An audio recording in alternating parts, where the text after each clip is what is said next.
Bienvenue dans un nouvel épisode du Coucou Podcast, un espace où on plonge pour ralentir un petit peu afin de s'écouter et de revenir à soi. Donc, merci beaucoup d'être là. On y va!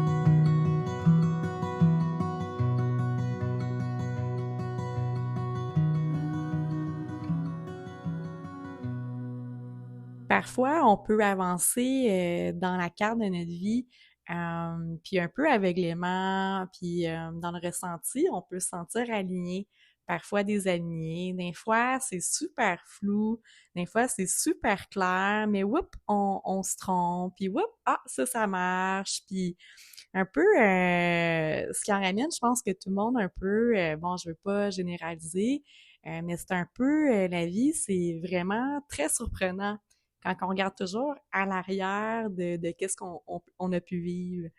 Ça m'amène de parler de ça avec la fin d'année.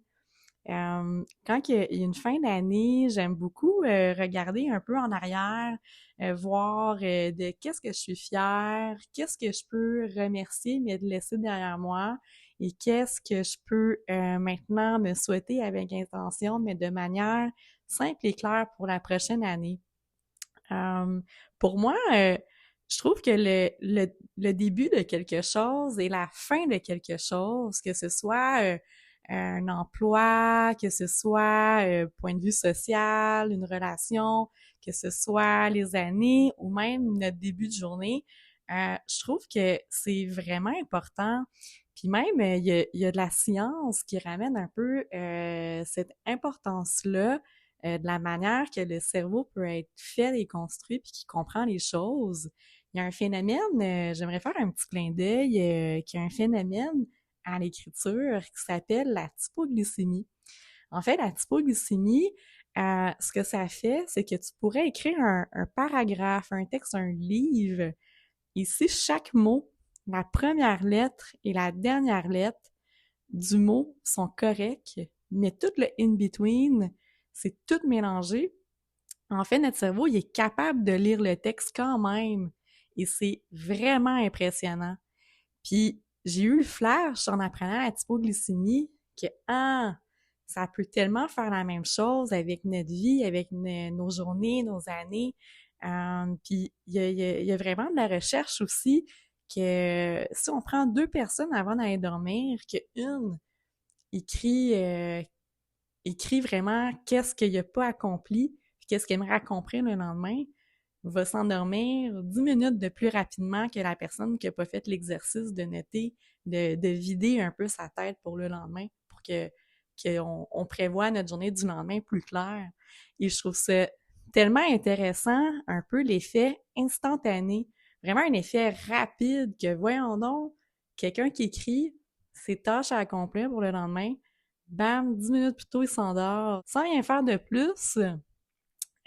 Puis je crois vraiment à cet impact-là sur nos journées et sur nos années. Alors, petite blague, si on est bien et on meurt bien, il n'y a pas de problème parce que notre vie soit chaotique. Notre cerveau va tout comprendre à la fin. Bon, je referme cette parenthèse de blague moyennement drôle peut-être. Mais ça m'amène à enchaîner aussi sur le fait de d'écrire. Euh, comment le bienfait qu'il peut y avoir d'écrire à chaque jour, le matin quand on se réveille et le soir juste avant de se coucher. Personnellement, je pratique ça depuis quelques mois. Qu'à chaque matin, je m'installe avec mon café, j'écris 5 reconnaissances et 3 objectifs, mais pour ma journée. Puis à la fin de la journée, j'écris 3 choses agréables. Qu'est-ce que j'aurais pu améliorer ou faire autrement? Puis comment que je pourrais remédier la prochaine fois? et 3 tâches à faire pour le lendemain. Puis c'est super intéressant, autant que bon, on a les bienfaits qu'on vide la tête, qu'on peut s'endormir plus vite, mais je trouve que premièrement, d'écrire des reconnaissances ou des choses agréables, on peut remarquer que c'est souvent dans les petites choses, les petits détails du quotidien. Euh, Parfois, notre tête, notre ego, notre orgueil peut vraiment genre viser vraiment big, puis ça nous ramène vraiment à l'instant présent, au ici et maintenant, vraiment en conscience. Puis qu'est-ce que je trouve vraiment intéressant, c'est qu'on se rend compte qu'il y a de la répétition, dans le sens qu'on est des êtres super simples dans les petites choses du quotidien, puis en fait d'écrire aussi des choses agréables, de le ressentir, toute la gratitude. Il y a vraiment un impact qu'on est capable de plus le voir de jour en jour et il y a pas de stade de fin. C'est super intéressant comment cette haute énergie-là d'amour, de gratitude, c'est vraiment exponentiel, puis qu'on fait juste en voir de plus en plus. Mais pour quelqu'un qui fait peut-être pas cette pratique-là, va être super comme par rapport puis de quoi tu parles. Fait que je trouve ça vraiment intéressant. Aussi, dernièrement, j'ai vu un vidéo sur le focus. Le focus que, bon, c'était un exercice de regarder. Il y avait une équipe de basketball gilet blanc, puis une équipe de basketball gilet noir. Puis il fallait compter combien de passes l'équipe des Blancs faisait de passes. Le nombre de passes, fallait le compter.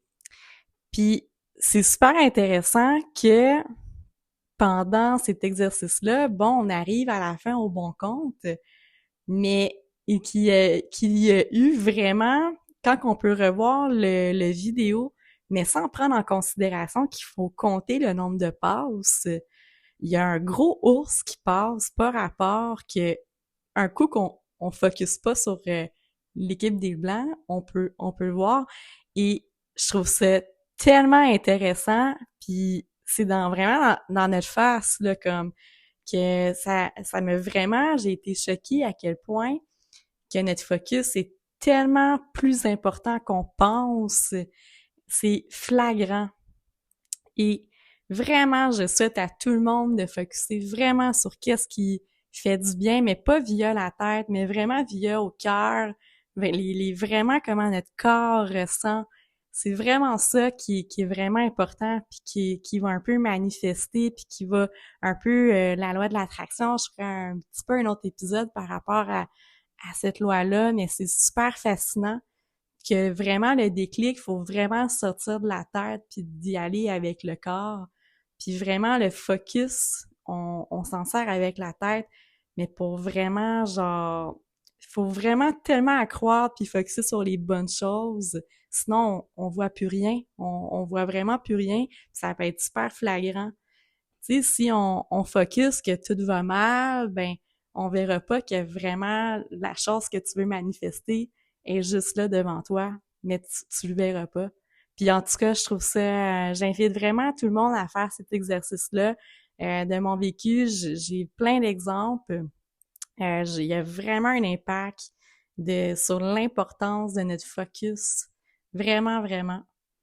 Puis aussi, je trouve avec l'exercice du journaling, qu'est-ce qui est intéressant, c'est qu'il faut se donner beaucoup de compassion, puis il faut vraiment pas juger sur qu'est-ce qui vient.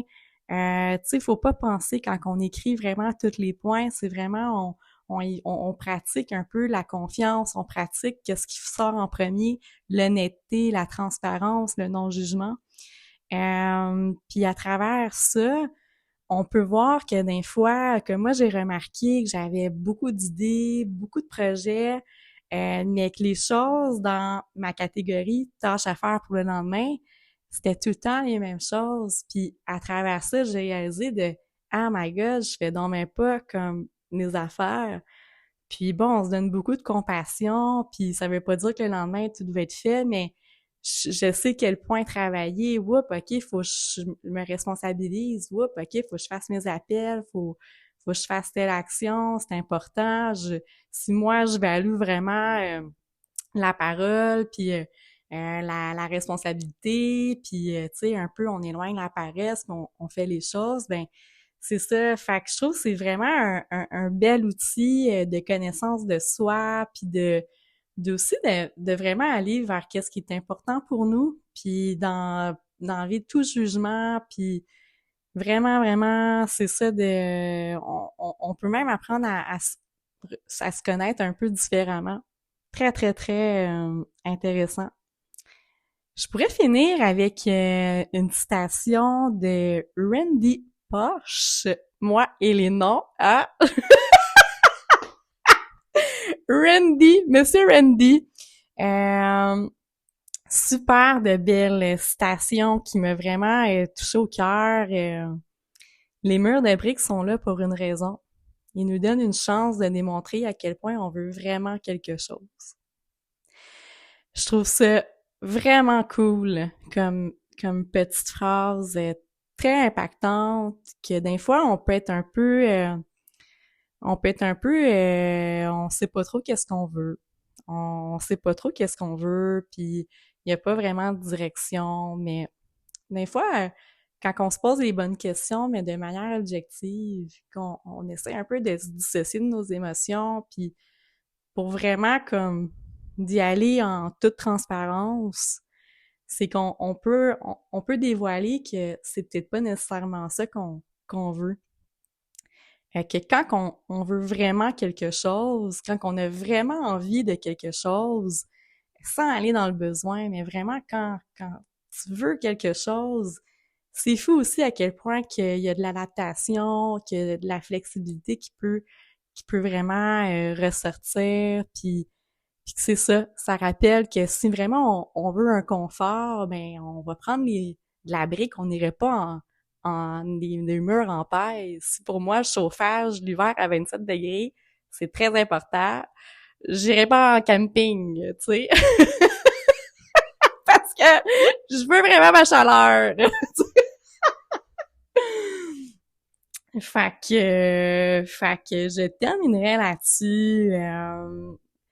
Il existe beaucoup de moyens pour apprendre à connaître qu'est-ce qu'on désire vraiment. Puis souvent, faut juste un peu enlever les fils qu'on peut avoir, les jugements, puis d'y aller vraiment dans le ressenti du corps. Puis c'est fou comment tout peut devenir vraiment plus simple.